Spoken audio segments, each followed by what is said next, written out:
we're going to pop into a little scene really quick. All right, Abby. So you're going to get in your little mode. We're going to get in position. Okay. I'm going to talk you through a little mini prompt or story or like vision. Okay. And I'm going to ask you what song you're listening to in this situation. And you respond immediately. All right? Okay.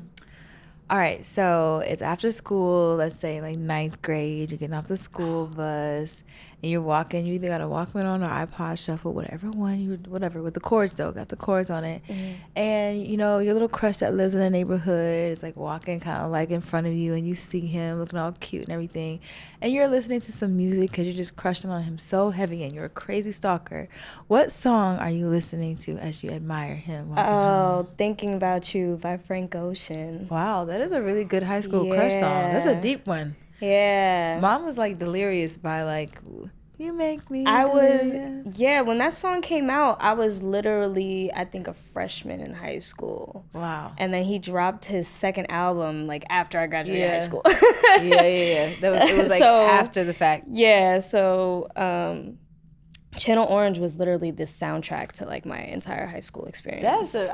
That's pretty deep for it, like for some high school, right? I need some Bow Wow or something. Like you don't have to mean that much. No, I was listening to Frank Ocean. Funny enough, I have a musical story to think about you. Okay. So in college, I was in a few different pageants. In this pageant, I was in the Omega Psi Phi pageant. Actually, shout out to Bloody Side, but I was in the pageant and I played Thinking About You on the flute for my talent. Yeah, do. And I had a piano accompaniment, whatever. Shout out to Tim. Oh, so you had a band? You was a band. No, I did play in the band though. I played in the band from 6th grade all the way to 11th grade. Okay. Yeah, no, 10th grade. And I played the flute. But so then when I went to college, I played the flute. I just picked it back up and got some sheet music and just did a quick little whatever, and had a piano with it. But thinking about that's no. Oh.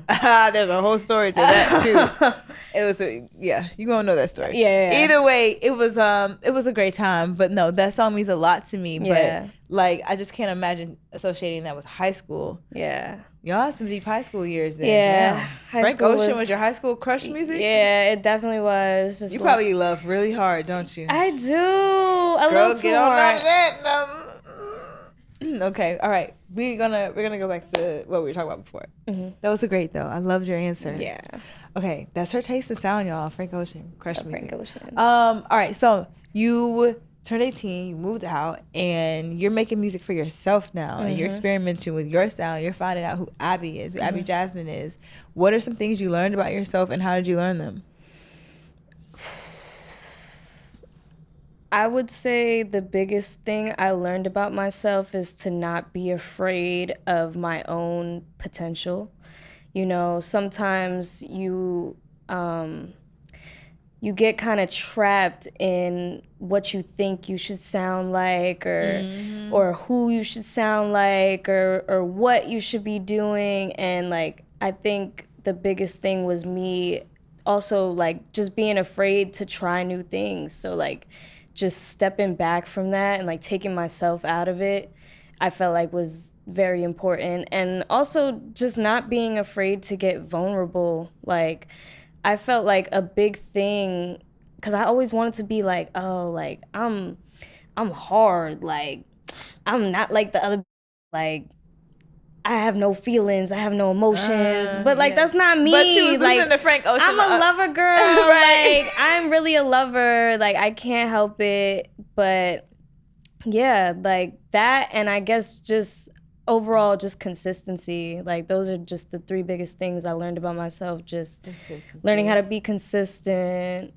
and just working all the time, because you have to. But you learned all these things through the hard way, maybe, or like through any Always particular the hard experiences? way. So tell us about those Always experiences. the hard way. See, the people need to know exactly what you went through in order for you to finally learn or finally, understand how to maneuver differently. We all know, okay, boom, this hurts, but like, how did it feel when it was hurting?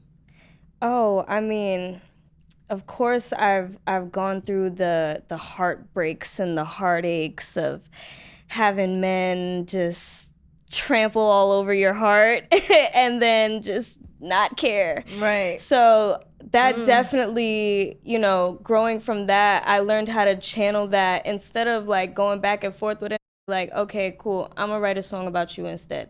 Like, I love that. Yeah. I'm gonna write a song about you instead. yeah, it's like a diary, and that's where, like I said, being vulnerable comes into place, because it's like I'm gonna share my experiences with y'all so that y'all don't have to go through this, because you don't have to. Or you, at least you don't feel alone. Yeah. Going through it. Yeah. Yeah.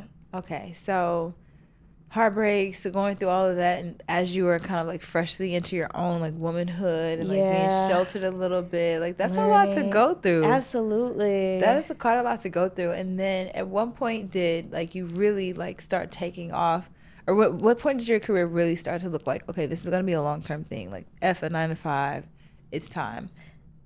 I would say like I really started taking it like a lot more serious, because I always took it serious, like when I started, like when I first got signed and things like that, like I always took it serious, but I think I took it a lot more serious like top of like 2020 when I dropped my last album, Who Cares. Like once I seen all the feedback on that, and I seen like everybody's like hitting me up, and I'm getting support from this blog and this blog, and people are talking about me, and my numbers are going up, and you know, I think that's when I was really like, oh, this is a real thing, and people actually like listen to me and listen to what I say. And it's kind of overwhelming sometimes, right? Because like A lot of times. yeah, it's like, oh, you care about what I say, so then you kind of overthink it, and you're like, oh, like I gotta say some all the time, you know? And sometimes they ain't to say. That part. You know? And that's okay. Just just say some in a really cute way, or in a beautiful way. Yeah, so yeah. I forgot what I asked. I forgot what you asked. What we're just fluttering through the conversation. Flowing. We said we were butterflies earlier. At least I'm a butterfly. All right. So what was I saying? I was talking about you coming into your own sound and all that good stuff. Yes. All right. And now that your career, now that you had reached a point where you're like, all right, no, this is real. Like I really am, you know, going down this path, and seeing where you are now. How have you grown since like your first realization of like, all right, this is what I want to do for my career, and now that you've been kind of living through that for like the last however many years? Oh, I'm definitely way more of a realist. Yeah. Like, I feel like it's cool to have a dream and really chase after it, and like that's dope. But a lot of people are delusional. Like, ooh, damn. And it's okay to like to do this, you have to be some sort of delusional, right? In bliss, right? Yeah, but at the same time, like we have to be also real with ourselves and like what we're trying to accomplish, goals, like milestones. Like we have to, I think this just made me more of a realist. Like I see things like before it was just like smoking, you know, like what's the phrase? Smoke and mirrors? Smoke and mirrors, yeah. It's like that. And then you kind of just see things for what they are, and you're like, oh, okay, like this is what it is. Like, oh, you didn't get that look because you're the most poppin' artist in the world. You got it because you paid for it. And that's something I have to constantly tell myself when I'm in a place where I'm like, listen, why don't I have this? Why don't I have that? And it's like, yo, some people just, like, you're just not there yet, and you just gotta work harder to get there. But, you know, some people just have it easier, and that's fine. But their journey isn't my journey, and, like, I have to do what I have to do, and they have to do what they have to do. What type of signs do you get that validate you along your journey? I would just say, like, what do you mean as far as, like, signs? Okay, no, let me put it to you this way. Okay. So, like, there's even this show, for example, like, cool, great. I have it now. Like, at first I didn't realize it for a long time, but it's something I've always dreamed of. And for a long time, I used to think I was behind other people because I didn't have it back then. But like little steps along my life have kind of validated, okay, it's not necessarily my time yet, but it's coming, it's coming, it's coming. And everything always does come. So like, I guess I'm saying, what are some things you hold on to like keep you grounded and present in that your journey is, you know, unfolding? Like I said, I'm very realistic just about where I'm at, like in the stage of in my career that I'm at. I try not to put too much pressure on myself to be like, oh, by next year I'm gonna be this and I'm gonna have this and I'm gonna have like, that's great. Yeah. Yeah. So I just That try to makes sense. take things day by day, you know, because if I don't take things day by day, I get overwhelmed. I get flustered very easily. So like I literally have to take it day by day. Got and you. that's all I can do, you So know. you don't need the validation when you don't put pressure on yourself. Yeah, like that. Stay like, present.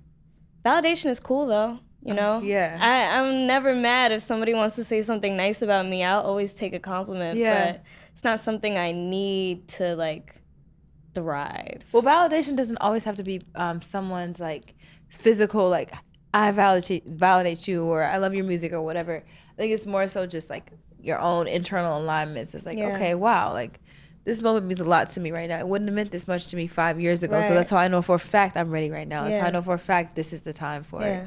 But yeah.